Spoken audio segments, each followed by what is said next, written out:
Hi everyone, welcome to Shamin institute. Daily current అఫైర్స్లో భాగంగా ఈరోజు ఉన్నటువంటి ఇంపార్టెంట్ కరెంట్ అఫైర్స్ ఏమన్నా ఒకసారి చూద్దాము. రైట్, సో ఫస్ట్ వన్ చూసినట్లయితే వరల్డ్ క్యాన్సర్ డే అండి. సో మనం ఈరోజు ప్రపంచ క్యాన్సర్ డే అని చెప్పి సెలబ్రేట్ చేస్తూ ఉంటాం. ఎప్పుడు సార్ అంటే ఫిబ్రవరి 4వ తారీఖు అండి. అంటే మనకి ప్రతి సంవత్సరం కూడా ఫిబ్రవరి 4వ తారీఖున వరల్డ్ క్యాన్సర్ డే అని చెప్పి సెలబ్రేట్ చేస్తూ ఉంటారు వరల్డ్ హెల్త్ ఆర్గనైజేషన్ వారు. అంటే ఏవైతే దేశాలలో కొన్ని దేశాలలో క్యాన్సర్ అనేవి ఇటీవల కాలంలో బాగా ఎక్కువగా వస్తున్న సందర్భాలు ఉన్నాయండి. సో దీని మీద ఈ యొక్క క్యాన్సర్ మహమ్మారి మీద ప్రజల్లో అవేర్నెస్ ప్రోగ్రాములు కండక్ట్ చేస్తూ ఉంటారు. సో ఈ యొక్క వ్యాధి రావడానికి గల కారణాలు ఏంటి, సో వస్తే ఏ విధంగా ట్రీట్మెంట్ చేయించుకోవాలి, ఎటువంటి మెడిసిన్స్ వాడాలి, సో ఏ విధంగా ఈ యొక్క క్యాన్సర్ నుంచి అప్రమత్తంగా ఉండాలి అనే విషయాల మీద ప్రపంచ దేశాలలో ఈరోజు కొన్ని అవేర్నెస్ ప్రోగ్రాములు కండక్ట్ చేస్తూ ఉంటారు ఆయా దేశాలకు సంబంధించినటువంటి హెల్త్ మినిస్ట్రీ వారు. అలా ఈ డేని ఎప్పుడు సెలబ్రేట్ చేస్తారని అడుగుతారు, ఫిబ్రవరి 4వ తారీఖు అని చెప్పేసి గుర్తుంచుకోండి. అదేవిధంగా 2024కు సంబంధించి దీని థీమ్ ఇతివృత్తం మనం చూసినట్లయితే దీనికి సంబంధించి close the care gap, everyone deserve access to cancer care అనే థీమ్తో ఫిబ్రవరి 4వ తారీఖున వరల్డ్ క్యాన్సర్ డేని సెలబ్రేట్ చేస్తూ ఉన్నారు. సో మనకి ఎగ్జామ్లో ఇటీవల కాలంలో థీమ్స్ కూడా అడుగుతున్న సందర్భాలు ఉన్నాయండి. సో థీమ్స్ ఎప్పుడైనా సరే ప్లీజ్ రిమెంబర్ దట్ మనము ఇంగ్లీష్లోనే గుర్తుంచుకోవాలి. తెలుగులో అంటే మనకి పక్కాగా తెలుగు నుంచి అంటే ఇంగ్లీష్ నుంచి ట్రాన్స్లేషన్ ఉండదండి. సో అలాంటి సందర్భాల్లో ఇబ్బంది పడుతూ ఉంటాం. సో అందువల్ల ఖచ్చితంగా మనం థీమ్ అనేది ఇంగ్లీష్లోనే గుర్తుంచుకోవాలి. At the same time themes వచ్చినసారి మనం ప్రతిసారి డిస్కస్ చేస్తూ ఉంటామండి. సో ఎందుకంటే మనకి లెంతీగా ఉన్న థీమ్స్ అయితే మనం గుర్తుంచుకోవడం కష్టమండి. అలా మీకు గుర్తుండే విధంగా కొన్ని పదాలు ఉంటాయండి, దాంట్లో మెయిన్ పదాలు. సో కీవర్డ్స్ అని చెప్పేసి అంటాం, అలాంటివి గుర్తుంచుకోండి. అంటే ఆన్సర్ చూడగానే ఎస్ ఇది వరల్డ్ క్యాన్సర్ డే యొక్క థీమ్ అవునా కాదా అని ఐడెంటిఫై చేస్తే చాలు. ఇది మనం చూస్తే క్లోజ్ ద కేర్ గ్యాప్ అని చెప్పేసి చూడండి, ఈజీగా ఉంది. అంటే క్లోజ్ ఉంది, కేర్ ఉంది. లాస్ట్లో మనకి ఇక్కడ చూస్తే ఏదైతే మనకి క్యాన్సర్ కేర్ ఉంది, మళ్ళీ ఓకే చూడండి ఇలా ఏదైతే కేర్ గ్యాప్ ఉంది, క్యాన్సర్ కేర్ ఉంది, అలాంటి పదాలను గుర్తుంచుకోండి. సో ఇది ఓవరాల్గా close the care gap, everyone deserve access to cancer care అనే థీమ్తో వరల్డ్ క్యాన్సర్ డేని సెలబ్రేట్ చేయడం జరుగుతుంది. సో నిన్నటి కరెంట్ అఫైర్స్లో కూడా మనం క్యాన్సర్ గురించి మనం డిస్కస్ చేసామండి. ఏదైతే వరల్డ్ హెల్త్ ఆర్గనైజేషన్ ఉంటుందో వీళ్ళ లెక్కల ప్రకారం 2022 సంవత్సరంలో కొత్తగా 14 లక్షల క్యాన్సర్ కేసులు మన భారతదేశంలో నమోదయ్యాయని, సో ఆ యొక్క కేసుల్లో దగ్గరగా ఏవైతే ఉంటాయో లాస్ట్ టైం 2022కు సంబంధించి 9 లక్షల మంది క్యాన్సర్ వల్ల చనిపోయారు మన భారతదేశంలో అని చెప్పేసి WHO అనుబంధంగా పనిచేస్తున్నటువంటి క్యాన్సర్ విభాగం తెలపడం జరిగిందని చెప్పేసి నిన్నటి కరెంట్ అఫైర్స్లో డిస్కస్ చేసాం. ప్రపంచవ్యాప్తంగా చూసినట్లయితే 2 కోట్ల మందికి కొత్తగా క్యాన్సర్ వ్యాధి సోకిందని, 2022లో వాటి యొక్క మరణాలు అనేవి 97 లక్షలుగా ఉన్నాయండి ప్రపంచవ్యాప్తంగా. వరల్డ్ హెల్త్ ఆర్గనైజేషన్ చెప్పిందని చెప్పేసి నిన్నటి కరెంట్ అఫైర్స్లో కూడా మనం డిస్కస్ చేయడం జరిగిందండి. ఇవన్నీ కూడా మనం లింక్ చేసుకొని చదువుకోవాలి. చూడండి 2022లో 14 లక్షల కొత్త క్యాన్సర్ కేసులు వచ్చాయట. అట్ ద సేమ్ టైం 2022లో 9 లక్షల మంది మన భారతదేశంలో క్యాన్సర్ వల్ల చనిపోయారని చెప్పేసి వరల్డ్ హెల్త్ ఆర్గనైజేషన్ విభాగమైనటువంటి క్యాన్సర్ విభాగము ఈ లెక్కలను చెప్పడం జరిగిందని చెప్పేసి నిన్నటి కరెంట్ అఫైర్స్ కూడా డిస్కస్ చేసాం. Please remember that. ఆ పాయింట్లు కూడా ఇక్కడ మనకి గుర్తుండాలి. World cancer day health every year February 4th. Right. Next one చూసినట్లయితే భారతరత్నం అద్వానీ. మీ అందరికీ తెలిసిందేనంటే ఎల్కే అద్వానీ గారు అని చెప్పేసి అంటాం. మనకి ఇతను డిప్యూటీ ప్రధానమంత్రిగా కూడా చేసే సందర్భాలు ఉన్నాయి. ఇతనికి భారతరత్న అవార్డు రావడం జరిగిందండి. మన దేశంలో ఇచ్చే అత్యున్నతమైన పౌర పురస్కారం, సివిలియన్ హానర్ అని చెప్పేసి అంటాం, భారతరత్న అవార్డు అండి. మనము గతంలో కూడా డిస్కస్ చేసామండి. 2024వ సంవత్సరానికి సంబంధించి మనకి భారతరత్న అవార్డుని పేరుని అనేది అనౌన్స్మెంట్ చేయడం జరిగింది. బీహార్కి 2 సార్లుగా సీఎంగా చేసినటువంటి వ్యక్తి కర్పూరి ఠాకూర్ గారు అని చెప్పేసి డిస్కస్ చేశాం. అతను 49వ వ్యక్తి అండి. ఇప్పటి వరకు భారతరత్న అవార్డు తీసుకున్న వాళ్ళల్లో 49వ వ్యక్తి. మరికి నిన్న ఎల్కే అద్వానీ గారు అని చెప్పేసి అంటామండి, లాల్ కృష్ణ అద్వానీ అని చెప్పేసి పూర్తిగా అంటాం, బీజేపీ పార్టీకి సంబంధించినటువంటి వ్యక్తి. ఇతనికి కూడా 50వ వ్యక్తిగా 2024వ సంవత్సరానికి భారతరత్న అవార్డును ప్రకటించడం జరిగింది. అంటే ఇప్పటి వరకు మొత్తం భారతరత్న అవార్డు తీసుకున్న వారి సంఖ్య 50 మెంబర్స్ అండి, 50 మంది తీసుకున్నారు. అయితే మనకి 50 మంది పేర్లు అవసరం లేదులే వ్యక్తులే కానీ సో మనకి 2019లో లాస్ట్గా ఒక ముగ్గురికి ఇచ్చారండి. వాళ్ళ యొక్క ముగ్గురు పేర్లు అండ్ 2024లో వీళ్ళకు ఇద్దరు, మొత్తము 5 చదువుకుంటే సరిపోతుంది. మరి ఏదైతే ఈ యొక్క అత్యున్నత పౌర పురస్కారం అని చెప్పేసి అన్నాం, సో దీనికి సంబంధించి ఏదైతే భారతరత్న అవార్డు డిస్కస్ చేసే ముందర ఎల్కే అద్వానీ గారి గురించి కొన్ని స్టాటిక్ పార్ట్స్ చూద్దామండి. అంటే ఇతను రాజ్యసభకు ఎప్పుడు ఎంపీగా ఎన్నికయ్యాడు, సెకండ్ టర్మ్ ఎప్పుడు ఎంపికయ్యాడు, ఏమైనా వివిధ హోదాలలో ఏమైనా చేపట్టాడా, సో ఇలాంటివి ఒకసారి చూద్దామండి. సో ఇతను 1927 నవంబర్ 8న భారత్లోని కరాచీలో ఇతను జన్మించడం జరిగిందండి. ఇప్పుడంటే పాకిస్తాన్ ఇండియా డివైడ్ అయిపోయింది కాబట్టి ఆ కరాచీ అనేది ఇప్పుడు పాకిస్తాన్కి వాళ్ళకి వెళ్ళిపోయింది. ఆ టైంలో ఇతను కరాచీలో జన్మించడం జరిగింది. ప్రస్తుతం అయితే మాత్రం ముంబై మహారాష్ట్రలో ఇతను నివసిస్తూ ఉన్నారు. సో అదేవిధంగా 1970లో రాజ్యసభ సభ్యుడిగా ఫస్ట్ టైం రాజ్యసభకి సభ్యుడిగా ఇతను ఎన్నికవడం జరిగిందండి ఢిల్లీ నుంచి. ఆ తర్వాత సెకండ్ టైం 1976లో రాజ్యసభకు సభ్యుడిగా గుజరాత్ నుంచి రెండోసారి ఇతను ఎన్నికవడం జరిగింది. ఆ తర్వాత 1977 నుంచి 1980 ఈ మధ్య కాలంలో జనతా పార్టీ ప్రధాన కార్యదర్శిగా ఇతను పనిచేయడం జరిగింది. ఆ తరువాత 1977, 1979 సో ఈ టైంలో కేంద్ర సమాచార ప్రసార శాఖ మంత్రిగా కూడా వ్యవహరించిన సందర్భాలు ఉన్నాయి. ఆ తర్వాత థర్డ్ టైం 1982లో రాజ్యసభ సభ్యుడిగా మధ్యప్రదేశ్ నుంచి ఇతను ఎన్నికవడం జరిగింది. ఆ తర్వాత 2019 తర్వాత క్రియాశీలక రాజకీయాల నుంచి ఇతను వైదొలగడం జరిగింది. ఇది ఓవరాల్గా ఎల్కే అద్వానీ గారికి సంబంధించి. అదేవిధంగా ఇతను డిప్యూటీ పీఎంగా కూడా పనిచేసిన సందర్భాలు ఉన్నాయి. 7th డిప్యూటీ పీఎంగా కూడా పనిచేసినటువంటి సందర్భాలు ఉన్నాయి. సో ఇప్పుడు ప్రజెంట్ ఇతను మహారాష్ట్ర ముంబైలో నివసిస్తూ ఉన్నారు. ఇది ఓవరాల్గా ఎల్కే అద్వానీ గారికి సంబంధించి కొన్ని స్టాటిక్ పార్ట్స్ తెలుసుకోవాలి. సో మనం భారతరత్న పాయింట్ ఆఫ్ వ్యూలో చూసినట్లయితే ఈ యొక్క భారతరత్న అవార్డు అనేది 1954లో ఏర్పాటు చేయడం జరిగిందండి. ఫస్ట్ టైం ఈ అవార్డు తీసుకున్నటువంటి వ్యక్తులు 3 ఉన్నారండి. వాళ్ళ 3 కూడా తమిళనాడు స్టేట్కి సంబంధించినటువంటి వ్యక్తులే. సో మనకి సివి రామన్ గారు అని చెప్పేసి, సర్వేపల్లి రాధాకృష్ణ గారు, సి రాజగోపాలాచారి, RRR అని చెప్పేసి అంటామండి. RRR అంటే Rajagopalachari, Sarvepalli Radhakrishna and CV Raman so అని చెప్పేసి అలా అంటామండి జనరల్గా. దే బిలాంగ్స్ టు తమిళనాడు స్టేట్కి సంబంధించినటువంటి వ్యక్తులు. ఆ తర్వాత మనకి యంగెస్ట్ రిసిపియంట్ అని చెప్పేసి అంటే సచిన్ టెండూల్కర్ గారికి అండి. సో 2014లో 40 ఇయర్స్కే so first sports person and youngest person ఎవరు సార్ అంటే సచిన్ టెండూల్కర్ గారు అండి. అదేవిధంగా ఓల్డెస్ట్ పర్సన్ అండి, అంటే అత్యంత పెద్ద వయస్కుడిగా ఉన్నటువంటి వ్యక్తికి డీకే కార్వే అని చెప్పేసి మహారాష్ట్రకు సంబంధించినటువంటి ఒక సామాజిక కార్యకర్త అతనికి ఇవ్వడం జరిగింది. సో అయితే ఓవరాల్గా ఇప్పటి వరకు 50 మందికి ఇచ్చామన్నాము. లాస్ట్గా 2019లో అంటే 2019లో మొత్తం 3కి ఇవ్వడం జరిగిందండి. సో 46, 47, 48 సో వాళ్ళ పేర్లు ఏంటి సార్ అంటే మీ అందరికీ తెలిసిందేనండి. మనకి ప్రెసిడెంట్గా చేసినటువంటి వ్యక్తి ప్రణబ్ ముఖర్జీ గారండి. సో మనకి ప్రణబ్ ముఖర్జీ గారు అని చెప్పేసి అంటే వెస్ట్ బెంగాల్ స్టేట్కి సంబంధించినటువంటి వ్యక్తి అతనికి ఇచ్చారు. తర్వాత వచ్చేసరి మనకి భూపెన్ హజారికా అని చెప్పేసి అంటామండి. సో భూపెన్ హజారికా అని చెప్పేసి అస్సాం స్టేట్కి సంబంధించిన వ్యక్తి అతనికి ఇచ్చారు. ఆ తర్వాత మనకి నానాజీ దేశ్ముఖ్ అని చెప్పేసి అంటామండి. సో మనకి నానాజీ దేశ్ముఖ్ అని చెప్పేసి అంటాం మహారాష్ట్ర స్టేట్కి సంబంధించినటువంటి వ్యక్తి, ఒక సోషల్ అండ్ యాక్టివిస్ట్ అనమాట.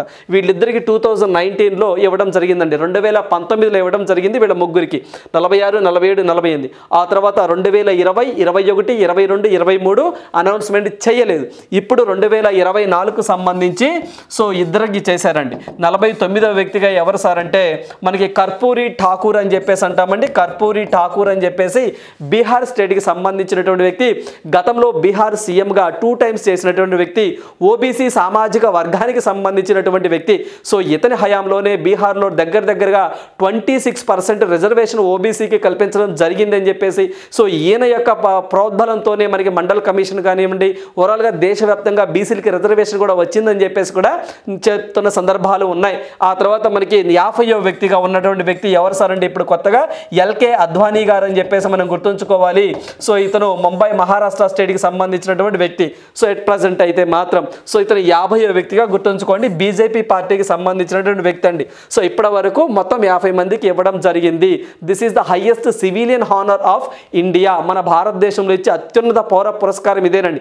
ఏ రంగంలో అయినా సరే మానవాళికి విశేష సేవలు చేస్తే అలాంటి వ్యక్తులకు ఈ యొక్క భారతరత్న అవార్డ్స్ ఇస్తూ ఉంటారు. Please remember that. ఇలా ఈ యొక్క భారత అవార్డుని అందుకున్న మొట్టమొదటి ఎన్ఆర్ఐ ఎవరు సార్ అంటే పాకిస్తాన్కి సంబంధించిన వ్యక్తి ఖాన్ అబ్దుల్ గఫార్ ఖాన్ అని చెప్పేసి అంటాము, అతను తీసుకోవడం జరిగింది. Please remember that. సో మొట్టమొదటి విమెన్ ఎవరు సార్ అంటే ఇందిరా గాంధీ గారు అని చెప్పేసి చెప్పొచ్చు. మొట్టమొదటి పిఎం ఎవరు సార్ అంటే జవహర్లాల్ నెహ్రూ గారికి ఈ యొక్క అవార్డ్స్ ఇవ్వడం జరిగింది. ఒక సంవత్సర కాలంలో మినిమం 1 మ్యాక్సిమం 3 మాత్రమే ఇవ్వాలి.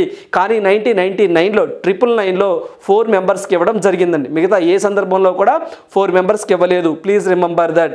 అంటే మనకి నోబెల్ అవార్డ్స్ మినిమం ఒకళ్ళకి మ్యాక్సిమం 3కి ఒక్కొక్క ఫీల్డ్ ఎలా ఇస్తారో ఈ ప్రతి ఒక్క సంవత్సరంలో మినిమం ఒకళ్ళకి మ్యాక్సిమం 3కి ఈ యొక్క పద్మ అవార్డ్స్లు ఈ యొక్క భారతరత్న అవార్డ్స్ అండి. సో ఈ యొక్క భారతరత్న అవార్డ్స్ అనేవి ప్రదానం చేస్తూ ఉంటారు. అయితే ఈ యొక్క Bharat Ratna awards on the recommendation of prime minister recommendations of the PM to the president. అంటే ప్రధానమంత్రి సలహా మేరకు ప్రెసిడెంట్ ఇస్తారు. ప్లీజ్ రిమెంబర్ దట్ ఆ పాయింట్.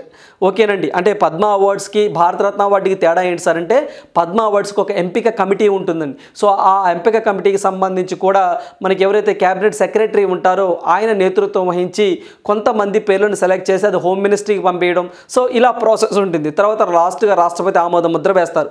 కానీ ఈ యొక్క ఏదైతే భారతరత్న అవార్డ్స్ ఉంటాయో ఇది ప్రధానమంత్రి సలహా మేరకు, అంటే ఈ వ్యక్తికి ఇవ్వండి అని ప్రధానమంత్రి డిఫర్ చేస్తే దానికి ప్రెసిడెంట్ గారు ఆమోద ముద్ర వేస్తారు. Please remember that. There is no cash prize. ఎటువంటి నగదు బహుమతి ఉండదు గుర్తుంచుకోండి. ఎందుకంటే వెలకట్టలేం, వి కాంట్ ఎస్టిమేట్. ఖచ్చితంగా వెలకట్టలేమంటే there is no cash prize, 0 అని చెప్పేసి అంటారు. అదేవిధంగా ఎవరైతే భారతరత్న కానివ్వండి పద్మ అవార్డ్స్ కానీ తీసుకున్న వాళ్ళ యొక్క పేర్లు ముందర ఈ యొక్క భారతరత్న, శ్రీ, డాక్టర్ ఇలాంటివి సఫెక్స్ ప్రిఫిక్స్ అని చెప్పేసి అంటాం, అవి ఉపయోగించకూడదు అని చెప్పేసి రాజ్యాంగంలోని ఆర్టికల్ 18 సబ్ క్లాస్ 1 కూడా మనకి తెలుపుతున్న సందర్భాన్ని మనం ఇక్కడ యాడ్ చేసుకొని చదువుకోవాలి. Please remember that. Right. So next one చూద్దాం. సో నెక్స్ట్ వన్ చూసినట్లయితే టెలిమెడిసిన్లో ఆంధ్రప్రదేశ్ ఫస్ట్ అని చెప్పేసి ఏపీ గవర్నమెంట్ మరోసారి వార్తల్లోకి రావడం జరిగిందండి. ఏంటి సార్ అంటే ఇది మనకి దేశంలోని ఆంధ్రప్రదేశ్ అగ్రస్థానంలో ఉందని లోక్సభలో వెల్లడించినటువంటి కేంద్ర ఆరోగ్య కుటుంబ సంక్షేమ మంత్రిత్వ శాఖ అని చెప్పేసి అంటున్నారు. ప్రజెంట్ ఎవరున్నారు సార్ అంటే మనకి ఆరోగ్య అంటే minister of health and family welfare ఎవరున్నారు సార్ అంటే మన్సుఖ్ మాండవ్య గారు ఉండడం జరిగింది. ఆయన ఏదైతే లోక్సభలో కొన్ని వివరాలను చెప్పారు. ఏంటి సార్ అంటే టెలిమెడిసిన్లో ఏంటి సార్ అసలు టెలిమెడిసిన్ అంటే ఏదైతే గ్రామీణ ప్రాంతాలలో కానీ పట్టణ ప్రాంతాల్లో కానీ ఎవరైతే వైద్య సదుపాయాలు యాక్సెస్ తక్కువగా ఉంటాయో అలాంటి వారికి త్రూ ఆన్లైన్ ద్వారా వర్చువల్ ఫార్మేట్లో సలహాలు సూచనలు ఇస్తూ ఉంటారు. అంటే ఏ మెడిసిన్ వాడాలి, అదేవిధంగా ఎలా చెకప్ అనేది ఎట్లా ఉంది, మీ యొక్క హెల్త్ కండిషన్ ఏంటని చెప్పేసి వాళ్ళు మనకు ఆన్లైన్లోకి వచ్చి కొన్ని టిప్స్ అనేవి చెప్తూ ఉంటారు. అలా వైద్య సదుపాయాలు కూడా ఇటీవల కాలంలో వైద్య రంగం కూడా వర్చువల్ ఫార్మేట్లోకి రావడం జరిగింది. ఇలాంటి యొక్క సదుపాయాలను కల్పించడంలో ఆంధ్రప్రదేశ్ మొదటి స్థానంలో ఉందని. సో ఏదైతే మనకి 31/1/2024 నాటికి అంటే జనవరి ఎండింగ్ నాటికి కూడా దేశవ్యాప్తంగా 20.41 కోట్ల మంది యొక్క టెలిమెడిసిన్ సేవలు ఉపయోగించుకున్నారని, వాటిలో ఆంధ్రప్రదేశ్ అనేది మొదటి స్థానంలో ఉందని, 4.92 కోట్ల మంది టెలిమెడిసిన్ సేవలను ఉపయోగించుకున్నారని, సెకండ్ ప్లేస్లో తమిళనాడు, థర్డ్ ప్లేస్లో వెస్ట్ బెంగాల్, ఫోర్త్ ప్లేస్లో ఉత్తరప్రదేశ్ ఉన్నాయని చెప్పేసి మనకి మినిస్ట్రీ వారు చెప్పడం జరిగింది. పర్టికులర్గా ఆంధ్రప్రదేశ్కి సంబంధించి బాగా హైలైట్ చేసుకుంటే రీజనల్ అంశాలలో ఆంధ్రప్రదేశ్ గురించి ఎక్కువగా అడగడానికి ఆస్కారం ఉంటుంది. సో 4.92% అప్రాక్సిమేట్గా దగ్గరగా 23% అనేది రిప్రజెంట్ మా దేశవ్యాప్తంగా చూస్తే మన ఆంధ్రప్రదేశ్ నుంచే ఇంతమంది యాక్సెస్ ఉంటున్నారు అని చెప్పేసి అంటూ ఉన్నారు. టెలిమెడిసిన్ సేవలు ఉపయోగించుకుంటూ ఉన్నారు. అదేవిధంగా తమిళనాడు 3.02 కోట్లు, వెస్ట్ బెంగాల్ 2.94 కోట్లు, తర్వాత ఉత్తరప్రదేశ్ 1.80 కోట్లు టెలిమెడిసిన్ సేవలు అంటే అంతమంది టెలిమెడిసిన్ సేవలు యూజ్ చేశారట. ఎప్పటి వరకు 30/1/2024 నాటికి. అదేవిధంగా మనకి ఈ సంజీవని అనే ఏదైతే ఒక పోర్టల్ ద్వారా టెలిమెడిసిన్ ద్వారా గ్రామీణ ప్రాంతాలలో రోగులకు డాక్టర్ల సలహాలు సూచనలు ఇస్తూ ఉంటారు. ఏదైతే మనకి మొత్తం 13 భాషల్లో ఈ యొక్క ఈ సంజీవని అనేది అవైలబిలిటీలో ఉంది. లైక్ తెలుగు, తమిళం, మలయాళం ఇలా మొత్తం 13 భాషల్లో ఈ సంజీవని అనే ఒక పోర్టల్ అమలులో ఉన్నది. Please remember that. దీని ద్వారానే టెలిమెడిసిన్ సేవలు అనేది గ్రామీణ ప్రాంతాలకు వివిధ ప్రాంతాలకు అందజేస్తూ ఉంటారు. అంటే డాక్టర్ గారు ఫోన్లోకి ఆన్లైన్లోకి వచ్చి మనకి కొన్ని సలహాలు సూచనలు ఇస్తూ ఉంటారు. దీన్నే మనము టెలిమెడిసిన్ సేవలు అని చెప్పేసి అంటాం. దాంట్లో ఆంధ్రప్రదేశ్ అనేది మొదటి స్థానంలో ఉండడం జరిగింది. Please remember that. ఆంధ్రప్రదేశ్ అనగా ఇటీవల కాలంలో మనం చూసినట్లయితే మనకి ఏదైతే ఆంధ్రప్రదేశ్ 5వ ఆర్థిక సంఘానికి రత్నకుమారి గారు రావడం జరిగిందన్నాం. అదేవిధంగా మనకి ఆంధ్రప్రదేశ్ శ్రీ రాఘవాచారి ప్రెస్ అకాడమీ పేరును ఆంధ్రప్రదేశ్ శ్రీ రాఘవాచారి మీడియా అకాడమీగా పేరు మార్చారని, దానికి ఇటీవల కాలంలో కొమ్మినేని శ్రీనివాసరెడ్డి గారు ఆ పదవికి రాజీనామా చేశారని చెప్పేసి మనం డిస్కస్ చేశాం. సో ఏదైతే మనకి నీతి ఆయోగ్ వాళ్ళు రిలీజ్ చేసేటువంటి ఎక్స్పోర్ట్ ప్రిపేర్డ్నెస్ ఇండెక్స్లో సో మనకి ఆంధ్రప్రదేశ్ అనేది 8వ స్థానంలో ఉందని చెప్పేసి కూడా మనం డిస్కస్ చేయడం జరిగింది. ఈ పాయింట్స్ కానివ్వండి, అదేవిధంగా దేశంలోనే మొట్టమొదటిసారిగా పశు జనరిక్ మెడికల్ షాప్ను ఒకదాన్ని డాక్టర్ వైఎస్ఆర్ పశు జనరిక్ మెడికల్ షాపులు అని ఏర్పాటు చేసినటువంటి మొట్టమొదటి రాష్ట్రం కూడా ఆంధ్రప్రదేశ్ అని చెప్పేసి మనం గుర్తుంచుకోవాలి. అదేవిధంగా మనకి ఏదైతే ఇటీవల కాలంలో లిథియం రిజర్వ్స్ అండి, సో మనకి ఏదైతే అనంతపురం కానివ్వండి, వైఎస్ఆర్ కడప జిల్లాల్లో కూడా ఇటీవల కాలంలో లిథియం రిజర్వ్స్ బయటపడ్డాయని చెప్పేసి కూడా ఆంధ్రప్రదేశ్ వార్తల్లోకి వచ్చింది. అదేవిధంగా ఆంధ్రప్రదేశ్లో మనకి ఇథనాల్ ప్లాంట్స్ని విజయనగరం జిల్లా, అదేవిధంగా కృష్ణా జిల్లాలో కూడా ఏర్పాటు చేయబోతున్నామని చెప్పేసి రాష్ట్ర ప్రభుత్వం ప్రకటించింది. అదేవిధంగా మనకి ఏదైతే విజయనగరం జిల్లా దగ్గర, సో మనకి విజయనగరం దగ్గర భోగాపురం ఇంటర్నేషనల్ ఎయిర్పోర్ట్ అని చెప్పేసి వార్తల్లోకి వచ్చింది. దాన్ని డిఎంఆర్ గ్రూప్ అంటే గ్రంథి మల్లికార్జునరావు గ్రూప్ కన్స్ట్రక్షన్ చేయబోతుందని చెప్పేసి కూడా మనం డిస్కస్ చేయడం జరిగిందండి. సో ఇవన్నీ కూడా మనం ఇటీవల కాలంలో ఆంధ్రప్రదేశ్ అంటే మనం డిస్కస్ చేసాం. ప్లీజ్ రిమెంబర్ దట్, గుర్తుంచుకోండి. అదేవిధంగా minority commission, SC commission, ST commission మనం డిస్కస్ చేసామండి. అదేవిధంగా బాలల హక్కుల పరిరక్షణ కమిషన్, కేసానిపల్లి అప్పారావు గారు, ఇవన్నీ కూడా మనం డిస్కస్ చేసాం. ఇవన్నీ కూడా ఒకసారి గుర్తు చేసుకునే ప్రయత్నం చేయండి, రివిజన్ చేయండి. రైట్. సో నెక్స్ట్ వన్ చూద్దాం. సో నెక్స్ట్ వన్ చూసినట్లయితే శ్రీశైలంలో విజయనగరం రాజుల కాలం నాటి తామ్ర శాసనాలు లభ్యం అని చెప్పి చెప్తా ఉన్నారండి. ఏదైతే మనకి ఈ శాసనాలు విజయనగర రాజు సంగమ వంశానికి చెందినటువంటి మూడో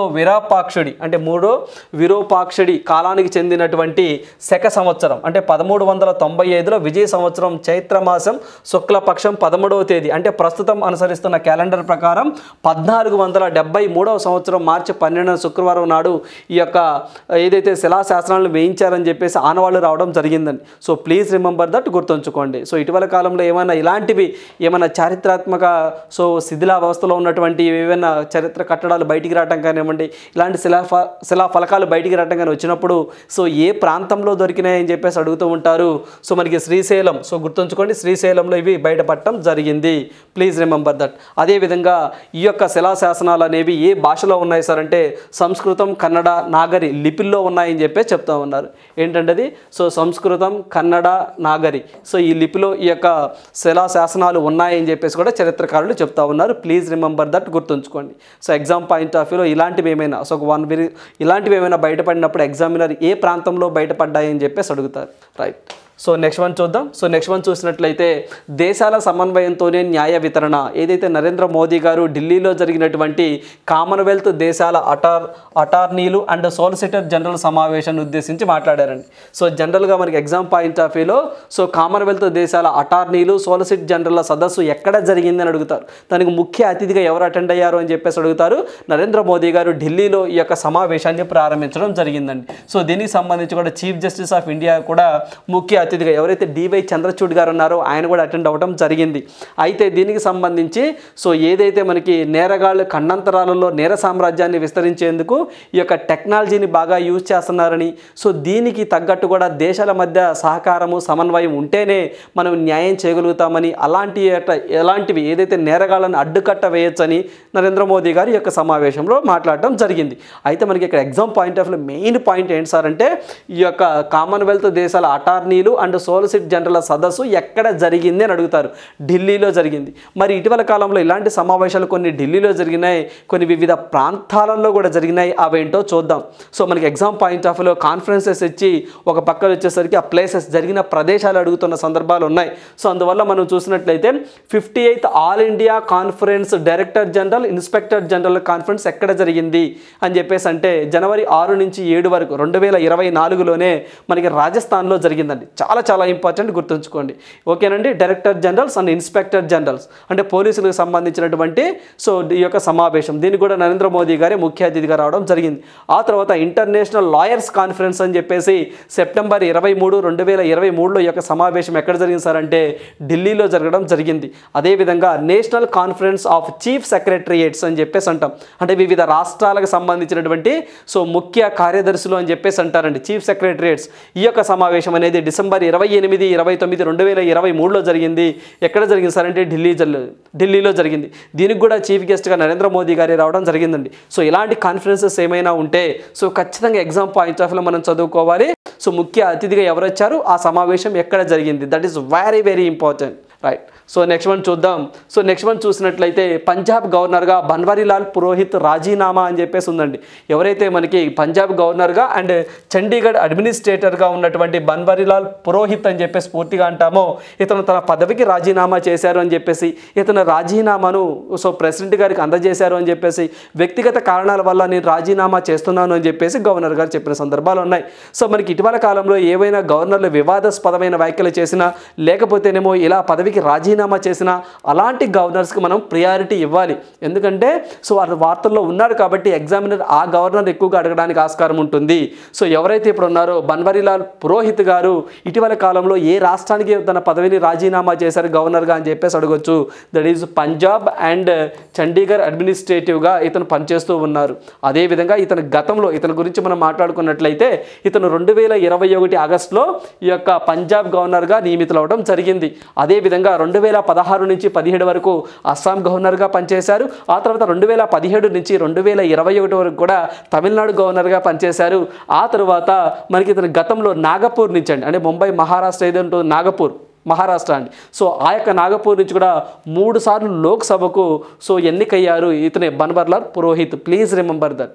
ఓకేనండి. ఇతని గురించి కూడా కనీసం 4-5 పాయింట్లు తెలుసుకోవాలి. అంటే ఇతను గతంలో మనకి ఎగ్జామ్లో ఇటీవల కాలంలో రాజీనామా చేశాడు కాబట్టి ఇతను ఏ స్టేట్కి గవర్నర్గా చేయలేదు అని చెప్పేసి కూడా ఎగ్జామ్లో అడగొచ్చండి. ఎందుకంటే ప్రీవియస్ పేపర్స్ మనం చూసినట్లయితే అడుగుతున్న సందర్భాలు ఉన్నాయి.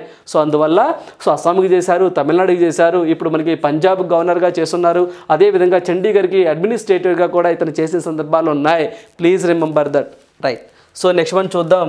సో నెక్స్ట్ వన్ చూసినట్లయితే so Apoorva Chandra appointed health secretary, Sanjay George is a new IB secretary. So మనకి ఇటీవల కాలంలో చూసినట్లయితేనండి టాప్ లెవెల్లో ఉన్నటువంటి బ్యూరోక్రటిక్స్ అని చెప్పేసి అంటాం. సో వీళ్ళ యొక్క రీషెల్ఫ్ జరిగిందండి, అంటే బదిలీలు జరగడం జరిగిందండి. సో ఏ సెక్రటరీ అంటే ఫినాన్స్ సెక్రటరీ ఎవరు, లేకపోతేనేమో IB information and broadcasting secretary ఎవరు, ఇలా అడుగుతున్న సందర్భాలు ఉన్నాయి. సో అందువల్ల మనం చూసినట్లయితే మనకి అపూర్వ చంద్ర, సో ఇతను మీరు పిక్లో చూస్తున్నారు. సో ఇతని అపూర్వ చంద్ర, ఇతను హెల్త్ సెక్రటరీగా ఎన్నుకోవడం జరిగింది. ఇతను రావడం జరిగిందండి, హెల్త్ సెక్రటరీగా రావడం జరిగింది. అదేవిధంగా మనకి సంజయ్ జాజు అని చెప్పేసి అంటామంటే ఇతను ఇన్ఫర్మేషన్ అండ్ బ్రాడ్కాస్ట్, సో దీనికి సెక్రటరీగా రావడం జరిగింది. అదేవిధంగా కొంతమంది ఉన్నటువంటి అధికారుల యొక్క బదిలీ కూడా జరిగింది. వాళ్ళ పేర్లు కూడా మనం ఇక్కడ తెలుసుకుందాం. చూసినట్లయితే ఇక్కడ మనకి ఆశీష్ కుమార్ బొఠానీ అని చెప్పేసి అంటామండి. ఎవరన్నా పేరు ఆశీష్ కుమార్ బొఠానీ అని చెప్పేసి అంటాం. ఇతను సెక్రటరీ దేనికి, ministry of cooperation. Please remember that, ministry of cooperation. ఎవరున్నారండి మినిస్ట్రీ ఆఫ్ కోఆపరేషన్గా? So please remember that Amit Shah గారు ఉండటం జరిగింది. అమిత్ షా గారు 2 పోర్ట్ఫోలియోస్ కండక్ట్ చేస్తూ ఉన్నారు. ఒకటి వచ్చేసరికి హోమ్ మినిస్టర్, ఇంకోటి వచ్చేసరికి cooperation minister. Please remember that. అదేవిధంగా రాజ్ కుమార్ గోయల్ అని చెప్పేసి ఇతను సెక్రటరీ అండి. దేనికి, డిపార్ట్మెంట్ ఆఫ్ బోర్డర్ మేనేజ్మెంట్కి ఇతను సెక్రటరీగా రావడం జరిగింది. అదేవిధంగా మోసెస్ చలాయ్ అని చెప్పేసి సెక్రటరీ, సో ఇంటర్ స్టేట్ కౌన్సిల్కి సెక్రటరీగా రావడం జరిగింది. అదేవిధంగా మనకి విజయ్ కుమార్ గారు అని చెప్పేసి inland waterways authority of India చైర్మన్గా రావడం జరిగింది. Please remember that. సో ఇలాంటివి పేర్లు ఇచ్చి వాళ్ళు ఏ డిపార్ట్మెంటు లేదా ఏ మినిస్ట్రీ కింద వీళ్ళు పనిచేస్తారు ఇలా కూడా అడుగుతూ ఉన్నారు. ప్లీజ్ రిమెంబర్ దట్, ఒక బిట్ ఎక్స్పెక్ట్ చేయొచ్చు, రైట్. సో నెక్స్ట్ వన్ చూద్దాం. సో నెక్స్ట్ వన్ చూసినట్లయితే ఆర్టీఐ పరిధి నుంచి సిబిఐకి పూర్తి మినహాయింపు లేదు అని చెప్పేసి ఢిల్లీ హైకోర్టు ఒక సంచలనాత్మకమైన తీర్పును ఇవ్వడం జరిగిందండి. సో మనకి చూడండి, RTI right to information act అని చెప్పేసి 2005లో రావడం జరిగిందండి. అంటే ఆర్టీఐ ప్రకారము దేశ భద్రతకు ఆ సమాచారం ఒకవేళ వెళ్తే అది దేశ భద్రతకు హాని కలిగిస్తుంది అన్న సందర్భాలలో కొన్ని ఆర్గనైజేషన్ని కొన్ని వ్యవస్థలకి మినహాయింపు ఇవ్వడం జరిగిందండి. దాంట్లో సిబిఐ కూడా ఉంది. కాకపోతే పూర్తిగా మినహాయింపు ఉండదు అని చెప్పేసి మనకి ఏ హైకోర్టు మనకి తీర్పునిచ్చిందంటే ఢిల్లీ హైకోర్టు తీర్పునివ్వడం జరిగింది. సో ఇక్కడ మనం చూస్తే ఆర్బీఐ చట్టంలోని 2వ షెడ్యూలు ఆ చట్ట పరిధి నుంచి కొన్ని సంస్థలకు మినహాయింపు ఇచ్చింది. ఆ సంస్థల జాబితాలో సిబిఐ కూడా ఉన్నా సో మనకి సంస్థల మొత్తం చట్టం నుంచి మినహాయింపు లేదని న్యాయస్థానం స్పష్టం చేసింది. Please remember that. సో మినహాయింపు ఉందండి, కానీ ఏ సందర్భాల్లో మినహాయింపు ఉంది? ఏదైనా ఆ సమాచారం బయటికి చెప్తే దేశ భద్రతకు ముప్పు కలిగినటువంటి సందర్భాల్లో మాత్రమే చెప్పకూడదే తప్ప మిగతా సందర్భంలో రివీల్ చేయాల్సిందే అని చెప్పేసి మనకి ఢిల్లీ హైకోర్టు అండి. సో మనకి ఢిల్లీ హైకోర్టు తీర్పునివ్వడం జరిగింది. Please remember that. అదేవిధంగా ఇక్కడ ఆర్టీఐ వచ్చింది కాబట్టి రైట్ టు ఇన్ఫర్మేషన్ యాక్ట్ ఎప్పుడు వచ్చింది సార్ అంటే సో మనకి 2005లో రావడం జరిగిందండి. అదేవిధంగా రైట్ టు ఇన్ఫర్మేషన్ యాక్ట్ చట్టంలోని సెక్షన్ 24 అండి. సెక్షన్ 24 సెక్షన్ అంటే 24, షెడ్యూల్ అయితే మాత్రం 2 కొన్ని సంస్థలకు మినహాయింపు ఇవ్వడం జరిగింది. అదేవిధంగా ఈ యొక్క ఏదైతే మనకి రైట్ టు ఇన్ఫర్మేషన్ యాక్ట్ రాకముందర మనకి 2002 ఒక చట్టం ఉండేదండి. ఏంటి సార్ ఆ చట్టము అంటే freedom of information act 2000. So మనకి 2002 అని చెప్పేసి ఉండేదండి, అంటే 2002. ఓకేనండి. సో మనకి ఫ్రీడమ్ ఆఫ్ ఇన్ఫర్మేషన్ యాక్ట్ 2002 అని చెప్పేసి ఒక చట్టం ఉండేది. దాని ప్లేస్లోకి రీప్లేస్ అయ్యింది రైట్ టు ఇన్ఫర్మేషన్ యాక్ట్ అని 2005లో తీసుకురావడం జరిగింది. చాలా చాలా ఇంపార్టెంట్. అదేవిధంగా సో ఎప్పటి నుంచి ఇది ఫోర్స్లోకి వచ్చింది sir right to information act అంటే 2005 అక్టోబర్ 13 నుంచి ఫోర్స్లోకి రావడం జరిగింది. అదేవిధంగా ప్రజెంట్ మనకి ఎవరు రైట్ టు ఇన్ఫర్మేషన్ చీఫ్గా ఎవరున్నారు అంటే ఈ యొక్క రైట్ టు ఇన్ఫర్మేషన్కి ఏదైతే ఈ యొక్క చట్టం ఉంటుందో దీనికి సంబంధించినటువంటి it is a statutory body. So దీనికి సంబంధించిన చీఫ్గా ఎవరున్నారు సార్ అంటే చాలా చాలా ఇంపార్టెంట్. గతంలో కూడా మనం డిస్కస్ చేసాం. హిరాలాల్ సమారియా గారు అని చెప్పేసి రాజస్థాన్ స్టేట్కి సంబంధించిన ఆయన అని చెప్పేసి మనం డిస్కస్ చేసాం. అతను ఉండటం జరిగింది హిరాలాల్ సమారియా గారు. ఇతను 2025 వరకు కూడా మనకి చీఫ్గా పనిచేస్తూ ఉంటారండి రైట్ టు ఇన్ఫర్మేషన్కి. అదేవిధంగా దీంట్లో ఉన్న మెంబర్స్ మనం చూసినట్లయితే మెంబర్స్ అండి సభ్యులు అని చెప్పేసి అంటాం. ఆనంది రామలింగం అని చెప్పేసి, వినోద్ కుమార్ తివారీ అని చెప్పేసి వీరిద్దరు కూడా ఇటీవల కాలంలోనే మెంబర్స్గా అంటే రైట్ టు ఇన్ఫర్మేషన్ మెంబర్గా ఎన్నుకోవడం జరిగిందండి. ఈయనైతే మాత్రం chief Hiralal Samariya, he belongs to Rajasthan. Please remember that. Right. So next one చూద్దాం. సో నెక్స్ట్ వన్ చూసినట్లయితే ఐఎన్ఎస్ సంధాక్ను జాతికి అంకితం అని చెప్పేసి ఐఎన్ఎస్ సంధాయక్ వార్తల్లోకి రావడం జరిగిందండి. సో ఈ యొక్క సంధాయక్ వార్తల్లోకి వచ్చింది. సో ఇది ఐఎన్ఎస్ ఇండియన్ నావల్ షిప్ అని చెప్పేసి అంటాము. సో దీనికి సంబంధించి నిన్న ఎవరైతే రక్షణ శాఖ మంత్రి రాజ్నాథ్ సింగ్ గారు ప్రారంభించడం జరిగిందండి. సో దీనిని విశాఖపట్నంలోని నేవల్ డాక్యార్డ్లో భారత నౌకాదళాధిపతి అడ్మిరల్ హరికుమార్తో కలిసి రాజ్నాథ్ సింగ్ గారు జాతికి అంకితం ఇవ్వడం జరిగింది. అంటే దీని యొక్క వీటి యొక్క సేవలు మనకి ఎక్కడ సార్ అంటే నేవల్ డాక్యార్డ్లో అండి. మనకి హిందూ మహాసముద్రంలో వీటికి సేవలు చేస్తాయంటున్నారు. అదేవిధంగా హైడ్రోగ్రఫీ కానివ్వండి, కొన్ని నౌకలకు సంబంధించిన మ్యాపింగ్ కానివ్వండి, సో ఇవి చేస్తూ ఉంటుంది అని చెప్పేసి అంటున్నారు. సో మనకి ఎక్కడ ప్రారంభించారు అన్నది చాలా ఇంపార్టెంట్. సో మనకి నేవల్ డాక్యార్డ్ విశాఖపట్నం. ఎవరు ప్రారంభించారు అంటే defence minister with a cooperation. ఎవరి సహకారంతో అంటే హరికుమార్ వాళ్ళు కలిసి ప్రారంభించారు. మరి ఈ నౌకకు సంబంధించినటువంటి స్పెషాలిటీస్ ఏమున్నాయి చూద్దామండి. ఎందుకంటే చాలా ఎగ్జామ్లో కూడా ఐఎన్ఎస్ సంధాయకు సంబంధించి సరికాని అంశాలను గుర్తించండి, సరైన అంశాలను గుర్తించండి అని చెప్పేసి ఇలా అడిగిన సందర్భాలు ఉన్నాయండి గతంలో ప్రీవియస్ పేపర్ చూసినట్లయితే. మరి దీనికి సంబంధించి ఈ యొక్క సంధాయికి సంబంధించి చూసినట్లయితే దీన్ని ఎవరు సార్ బిల్డ్ చేశారు, నిర్మించింది ఎవరు సార్ అంటే కోల్కతాలోని గార్డెన్ రిచ్ షిప్ బిల్డర్స్ అండి. చాలా చాలా ఇంపార్టెంట్. సో గుర్తుంచుకోండి, బిల్ట్ బై అయితే మాత్రం గార్డెన్ రిచ్ షిప్ బిల్డర్స్ అని చెప్పేసి అంటాము, కోల్కతాలో ఉంటుంది. ఆ తర్వాత దీని పొడవు అంటే లెంత్ చూసినట్లయితే 110 మీటర్లని, వెడల్పు 16 మీటర్లని, వెయిట్ బరువు వచ్చేసరికి 4130 టన్నులు దీని యొక్క వెయిట్ అని, అదేవిధంగా వేగం గంటకు 18 నాటికల్ మైల్స్ ప్రయాణం చేస్తుంది అని, అదేవిధంగా 3.2 మెగావాట్ల విద్యుత్తును కూడా ఉత్పత్తి చేస్తుందని. సో దీనికి సంబంధించిన ఫ్యాక్చువల్ డేటా కూడా మనం ఎగ్జామ్ పాయింట్ ఆఫ్ వ్యూలో గుర్తుంచుకోవాలి. చాలా చాలా ఇంపార్టెంట్ అండి. అదేవిధంగా సంధాయక్ నౌకకు మొట్టమొదటి కమాండింగ్ ఆఫీసర్గా అధికారిగా ఎవరున్నారు సార్ అంటే చాలా చాలా ఆర్ఎం థామస్ అని చెప్పేసి ఇతను యొక్క ఐఎన్ఎస్ సంధాయకు సంబంధించి మొట్టమొదటి కమాండింగ్ అధికారిగా నియమితులు అవటం జరిగింది. చూడండి ఎంత కాన్సెప్ట్, ఎంత ఓరియంటెడ్గా మనం చదువుకుంటే ఎగ్జామినర్ ఎలా అడిగినా సరే మనం ఆన్సర్ చేయగలుగుతామండి. ఇంత కాన్సెప్ట్ చదవాలండి. అలా కాకుండా జస్ట్ దాన్ని ప్రారంభించింది రాజ్నాథ్ సింగ్ గారు అంటే అది కరెక్ట్ కాదండి. సో ఓవరాల్గా మనం ప్రీవియస్ పేపర్ చూసినప్పుడు ఇటీవల కాలంలో కరెంట్ అఫైర్స్ యొక్క ప్యాటర్న్ మారిపోయిందండి. ఎందుకంటే 4 ఆప్షన్స్లో 2 తెలుస్తున్నాయి, 2 అభ్యర్థులకు తెలియలేకపోతున్నాయి. బికాజ్ ఆఫ్ వాళ్ళు కొంత డెప్త్గా చదవాల్సిన అవసరం ఉంది ఇలాంటివి మనం చూసినట్లయితే. Please remember that. మీరు కూడా అంతే. సో ఓన్లీ ఇంపార్టెంట్ పాయింట్స్ కాకుండా దాని బ్యాక్గ్రౌండ్లో కనీసం మనకి అసలు ఎందుకు వార్తల్లోకి వచ్చింది, ఓవరాల్గా మనకి 10-15 పాయింట్లు తెలుసుకొని ఉండాలండి. అది కూడా ఒక లింక్గా చదువుకుంటూ ఉండాలి. మనం పూర్తిగా ఏవైతే ఇక్కడ మనం డిస్కస్ చేస్తున్నామో అలా మీరు కూడా గుర్తుంచుకున్నట్లయితే మీకు కరెంట్ అఫైర్స్ నుంచి ఎక్కువ మార్కులు రావడానికి ఆస్కారం ఉంటుంది. రైట్. సో నెక్స్ట్ మనం చూద్దాం చెక్ లిస్ట్ అండి. సో ఈ చెక్ లిస్ట్ మనం చూసినట్లయితే భారత్కు 7517 కిలోమీటర్ల పొడవైన సుదీర్ఘ తీరరేఖ ఉంది. దేశంలో 9 తీర ప్రాంత రాష్ట్రాలు 1382 దీవులు ఉన్నాయి. దేశ అభివృద్ధికి ఊతంగా నిలిచే సత్తా ఉన్న టాప్ 10 నగరాల్లో ఒకటిగా నీలి ఆర్థిక వ్యవస్థ అని చెప్పేసి అంటామండి, అంటే బ్లూ ఎకానమీ అని చెప్పేసి అంటాం. కేంద్ర ప్రభుత్వం పరిగణిస్తూ ఉంది. ఈ నేపథ్యంలో సముద్ర గర్భంలో వనరుల అన్వేషణకు అత్యావశ్యకంగా మారిందని, సో అందుకే 4077 కోట్లతో డీప్ ఓషన్ మిషన్, సో చాలా చాలా ఇంపార్టెంట్, డీప్ ఓషన్ మిషన్ను ఆమోదం తెలిపాము అని. సో సముద్రయాన్, సో దీంట్లో భాగమే అని చెప్పి చెప్తున్నారు. సో సముద్రయాన్ అని చెప్పేసి అంటామండి, అంటే మత్స్య 6000 అని చెప్పేసి ఒక సబ్మెరైన్ లాంటిది అండి. సో దాంట్లో ఏదైతే మనకి కొంతమంది ఆక్వానాట్స్ అని చెప్పేసి అంటాం, వారిని పంపించి సముద్రంలో ఉన్నటువంటి ఖనిజాలు ఏమైనా ఉన్నాయి ఏంటి అని చెప్పేసి వెలికి తీసే కార్యక్రమానికే సముద్రయాన్ అని చెప్పేసి పేరు పెట్టారు. సో దేంట్లో భాగం అంటే డీప్ ఓషన్ మిషన్లో భాగంగా దీనికి ఎంత ఖర్చు చేస్తారట, 4077 కోట్లు ఖర్చు చేస్తాము అని చెప్పి చెప్తున్న సందర్భాలు ఉన్నాయి. అదేవిధంగా మొత్తం భారత్కు 7512 కిలోమీటర్ల పొడవైన తీరరేఖ ఉంది. మొత్తం 9 తీరరేఖ ప్రాంతాలు ఉన్నటువంటి రాష్ట్రాలు 9 ఉన్నాయి, మొత్తం దీవులు ఉన్నాయి. సో 1382. ఇవన్నీ కూడా ఫ్యాక్చువల్ డేటా, గుర్తుంచుకోండి. ఎకానమీ పాయింట్ ఆఫ్ వ్యూలో, మనము ఫిజికల్ జాగ్రఫీ పాయింట్ ఆఫ్ వ్యూలో మనం గుర్తుంచుకోవాలి. సో చాలా చాలా important Samudrayaan. So next one చూస్తే క్వశ్చన్ ఫర్ యూ. ఈ ప్రశ్న మీకోసమే. Which Indian state has announced the establishment of the Thanthai Periyar wildlife sanctuary? ఇటీవల కాలంలో మనకి తంథాయ్ పెరియార్ వైల్డ్ లైఫ్ శాంక్చురీని ఏ రాష్ట్ర ప్రభుత్వం డిక్లేర్ చేసిందని చెప్పేసి అంటున్నారు? That is Tamil Nadu. ఓకేనండి, తమిళనాడు రాష్ట్ర గవర్నమెంట్ సో దీన్ని వైల్డ్ లైఫ్ శాంక్చురీగా డిక్లేర్ చేయడం జరిగింది. మీ అందరికీ తెలిసిందే. సో ఏదైనా ఒక నేషనల్ పార్క్ కానీ ఒక వైల్డ్ లైఫ్ శాంక్చురీ కానీ డిక్లేర్ చేయాలంటే వైల్డ్ లైఫ్ ప్రొటెక్షన్ యాక్ట్ 1972 ద్వారా మాత్రమే చేస్తారు. Please remember that, right. So ఇవ్వండి ఈరోజు ఉన్నటువంటి ఇంపార్టెంట్ కరెంట్ అఫైర్స్.